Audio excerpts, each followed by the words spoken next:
Tonight on The Edge, we didn't want this war. Those words tonight from Israeli Prime Minister Benjamin Netanyahu following a surprise assault from Hamas. It's the greatest attack against Jewish people since the Holocaust. As Fox's Arthur Chien tells us, Israel's offensive attack back on Hamas has only just begun.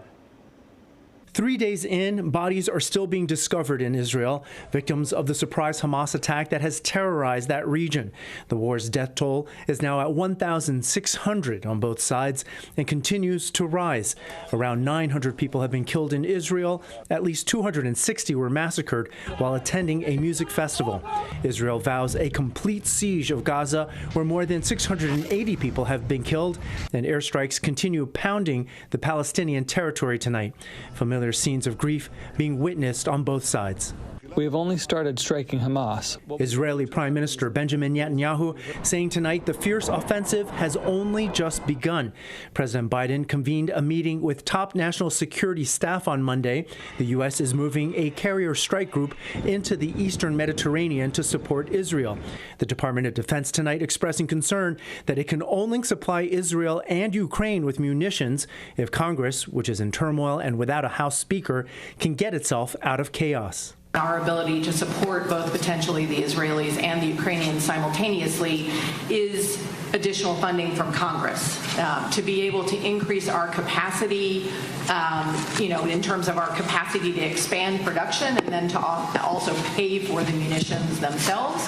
We need additional support from Congress, so I hope we'll see that soon. Meanwhile, the UN Secretary General, while condemning Saturday's attack, says he is deeply distressed by Israel's intention for a complete siege of the Gaza Strip and its population of 2.3 million residents. This most recent violence does not come in a vacuum.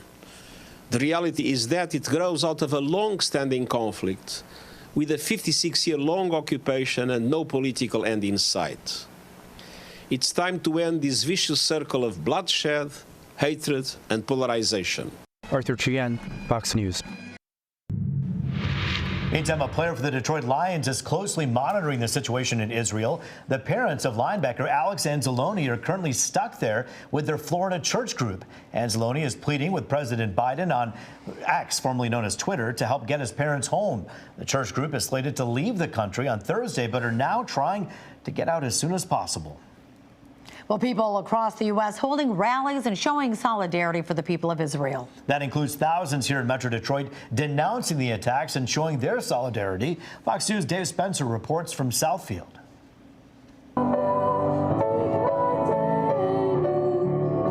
More than 2,000 people inside congregation Shari Sadek in Southfield.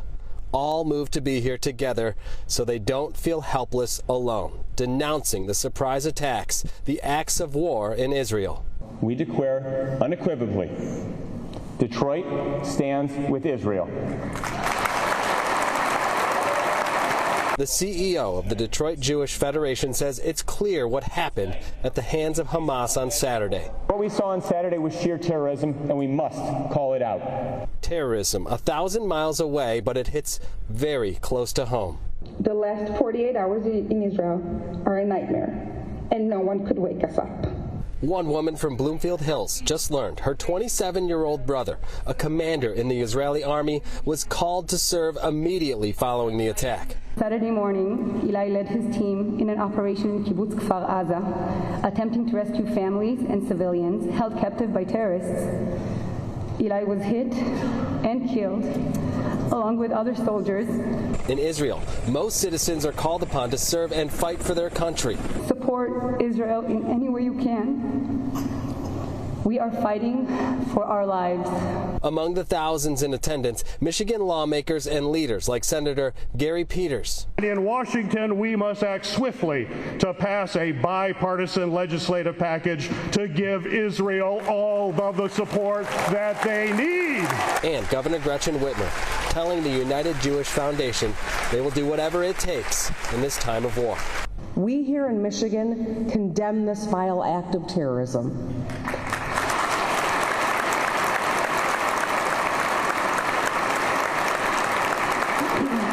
We stand with Israel.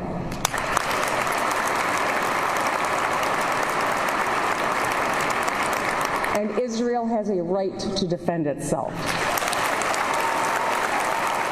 And for those who feel compelled to do something more in the light of this tragedy, you can make a donation at a website. Go to jewishdetroit.org and make the donation there. According to the CEO, they've already raised $1.5 million. In Southfield tonight, Dave Spencer on The Edge. Also tonight, a threat to kill at a Kroger kiosk. Yes, a customer is arrested for pulling a gun at checkout. Fox 2's Jessica Dupnack takes us through the surveillance video in Bloomfield Township.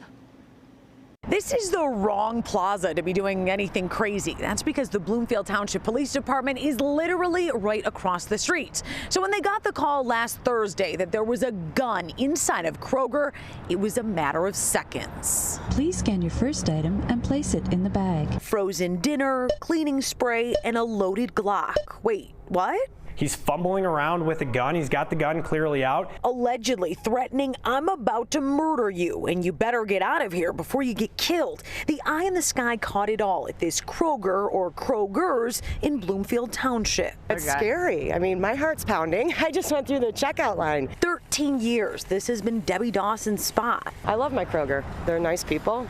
It's a little cramped because, we don't have a lot of floor space in there. Aha, she nailed it. Really, this all started from a confrontation of you get out of my way, no, you get out of my way. Officer Nick Soley with Bloomfield Township PD says there wasn't even a shoulder bump, nothing. Follow along. The man in yellow is our victim. You can see here where some words are exchanged with 45-year-old Isaiah Ware. Then he pulls out his pistol, walks over to the self-checkout, bobbling it in his hands with his groceries. By the way, he's a CPL holder. It doesn't give you open rights to just pull a firearm whenever you get into an argument. Run that tape back. Look at this guy at checkout 10. He catches a gleam of that gun, not taking chances, leaves his groceries, casually walks out and dials 911. Mr. Ware was leaving the Kroger where he met our officers and was ordered to the ground. I could see what's going on today. It could be political, could be this, could be that. There's just everybody's a hothead right now. This shopper's advice, stay in your own lane in life and in the self-checkout, apparently. There's a lot worse things in life than being cut off in an aisleway of the Kroger. Mr. Ware was arrested, no issues there, charged with assault with a dangerous weapon. He was given a $10,000 bond with 10%. He posted that bond, and now he's out. Reporting in Bloomfield Township, Jessica Dupnack on The Edge. A dispute between brothers turns deadly in Grosse Pointe Woods. The Wayne County Prosecutor's Office has charged 29-year-old Edmund Doheny with open murder for the shooting death of his 19-year-old brother. Dennis Doheny was killed on Friday at their home on Bryce Drive. His body was found on the kitchen floor. A motive for the murder has not been released. Edmund Doheny could spend the rest of his life in prison if convicted. We are getting our first look at the man who was arrested for masturbating at a Dearborn Heights middle school. 45-year-old Michael Tomlinson is facing several charges, which include aggravated indecent exposure and possession of meth following his arrest last week. Police are also investigating two similar incidents involving two other men in the city, and they want to know if there is some sort of online forum that's encouraging guys to pleasure themselves in Dearborn Heights.